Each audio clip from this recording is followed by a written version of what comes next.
വിശുദ്ധമായൊരു മതം എന്തിനാണ് ഇത്രയേറെ മലീമസമാകുന്നത് എന്ന് ചിന്തിച്ചപ്പോൾ അത്രയും വലിയൊരു വെല്ലുവിളി ഏറ്റെടുക്കാൻ ധൈര്യം കാണിച്ച് അദ്ദേഹം പറഞ്ഞു, ഞാൻ ഈ മതത്തെ ശുദ്ധീകരിക്കും. മതം ഇന്ന് അത്രമേൽ മലിനമാണ്, വികലമാണ്. മതത്തിന്റെ യഥാർത്ഥ സത്ത ഞാൻ പുറത്തു കൊണ്ടുവരും. അതും തന്റെ 20കളിൽ ഭൂരിഭാഗം മനുഷ്യരും ശാരീരിക മോഹങ്ങൾക്കും മിഥ്യാബോധങ്ങൾക്കും അടിമകളായി കഴിയുന്ന പ്രായം.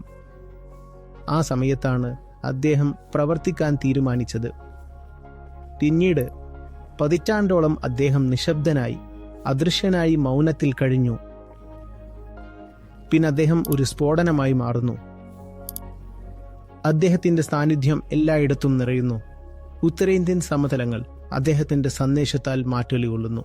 ബുദ്ധം ശരണം ഗച്ഛാമി. അത്തരമൊരു മനസ്സും വ്യക്തിത്വവുമാണ് നമുക്കിന്ന് ആവശ്യം.